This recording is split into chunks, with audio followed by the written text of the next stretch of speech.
Welcome back to the channel. Welcome back to another round of Basis Picks.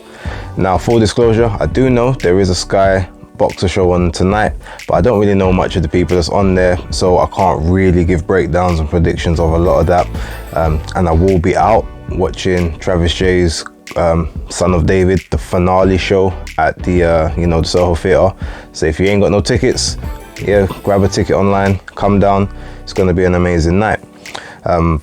I am interested in the debut of Karis Artinstall, and I'm expecting her to do pretty well against her opponent. And I'm also very keen to watch the Sam Eggington fight in the morning when I get back and, had a relax and whatnot. So yeah, I'll top up on all of that probably in the weekend wrap.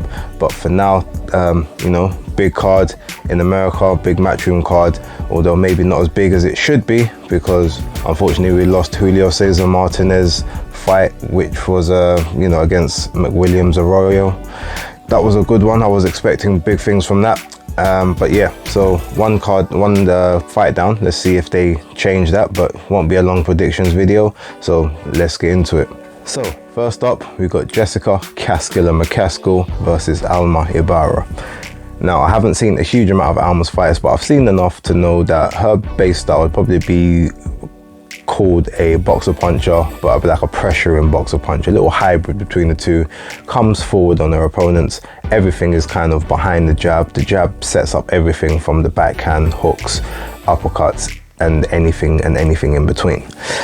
Now, that base style normally is the type of style that is best suited for someone like a Jessica McCaskill, who is very much a pressure fighter. Come forward, low crouch, comes underneath the jab, tries to get into the other opponent's wheelhouse, get into their range, and throws pretty much hooks, power punches, and everything is in quick salvos and loads of frequency, to the point where the person sometimes will get flustered. They will have to work, maybe work more than they're used to, so can potentially get tired and things of that nature.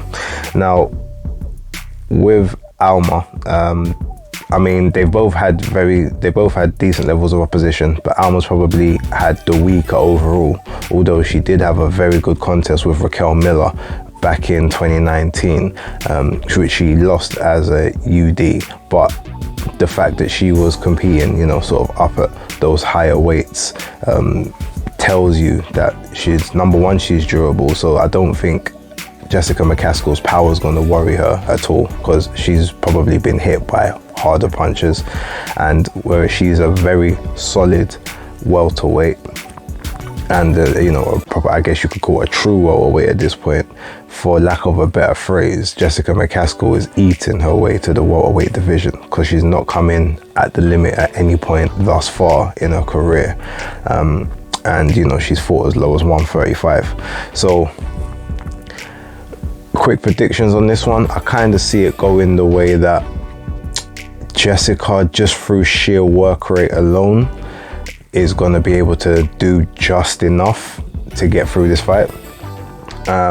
So I'm predicting like a razor close decision win, something like a 96-95, like that close, with maybe even one card even, or even one card going to Ibarra. Don't be surprised if Ibarra is able to tag Jessica with something horrible that puts her down, potentially, but not stops her, but knocks her down at one point, and she's got to sort of rally back and maybe could even lose via a decision that way. But I'm going to go for Jessica to win via a very, very close decision fight. I think she's got just about enough know-how and experience from better opposition overall to be able to work her way to a decision.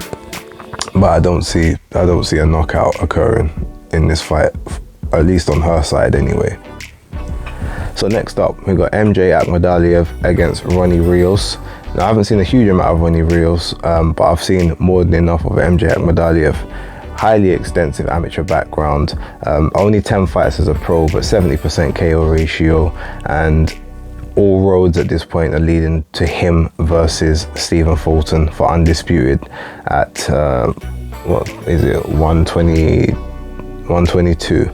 So that being said, I am not going to go into any real big shakes, but I feel like Akhmadaliev is going to be looking to make a statement because he wants to put his name in the best possible light against Figueroa. I mean, he's the puncher out of the two of them, so that's one thing that definitely will play in his favor, and I think he's going to attempt to get that KO victory against Ronnie Rios this evening. And my prediction is that he stops Rios. I'm not sure what round, but I would say mid to late, so somewhere between 7 and 11, somewhere in that region. That's what I'm going to go for that one. No big analysis on it, just sort of vibes and a feeling. Okay, so now the big one. So Jesse Bam Bam Rodriguez against Sor Rungvisai. Now, this is definitely going to be one of those fights where it comes down to, does the old lion have enough tricks left in his proverbial bag to be able to offset the new hungry young lion that's maybe inexperienced? Now, here's the way I kind of see this fight going. Rodriguez has most definitely got the speed advantage and the actual skill advantage in terms of, sort of the way he moves. He's got a great pivot. The footwork is top notch for someone as young as he is. He literally just turned 22, I think, a month ago, or a couple months back. He's the power advantage, it most definitely goes with Rungvisai. They are both southpaws, so this comes down to what the southpaw sparring has been like for Rodriguez. Obviously, Rungvisai can switch. He is a switch hitter. Actually, no, that's a lie. He is a straight southpaw who, on occasion, tries to fight as orthodox. And in his last fight he had with Quadras, he looked terrible from the orthodox position, but kept fighting from that position for some reason. Every time he went southpaw, he had huge success. He went back to orthodox and started getting beat. So the power is most definitely with him, and he's been inactive for sort of the last 13 months, which doesn't really bode well for someone at the age of 35 at those sizes trying to make those weights. So will his timing be there? Will he have to adjust to ring rust, and will he have to sort of, be able to figure out things on the fly as quickly as he used to? I'm not particularly sure. Now, I know that Rodriguez, I think, is going for the knockout. He wants that stoppage on his record. That is very dangerous for someone like Rungvisai, because, as I said, he definitely has got the power advantage. Like, Rodriguez has got the speed advantage, he's got the snap, the timing probably, and the technique. But Rungvisai, he's got that old man strength, and power's the last thing to leave. So if Rodriguez stays in the pocket too long or stays close to him too often, he could get hit, he could get caught. Now, then it comes about, can he actually take Rungvisai's power?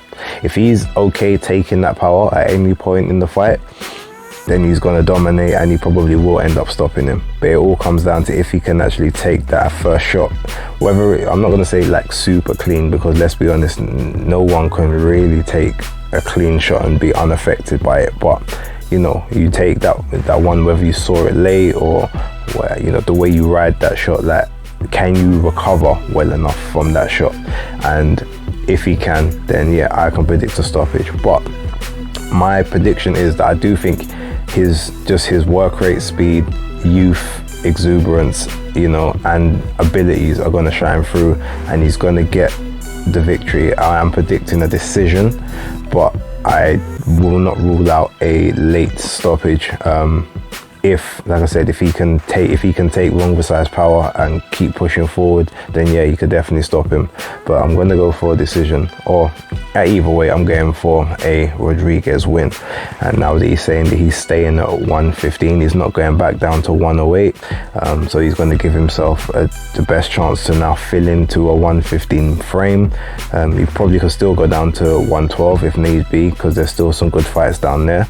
I would definitely like to see him against, you know, sort of the mad boy, Kayaguchi. So yeah, it's a good one. It's a good little scrap, good little card, and I'm looking forward to it. Now I'm gonna cut this one short because I need to get to the gym. Got a few things to do for tonight. So for now, consider this as Basis Picks locked.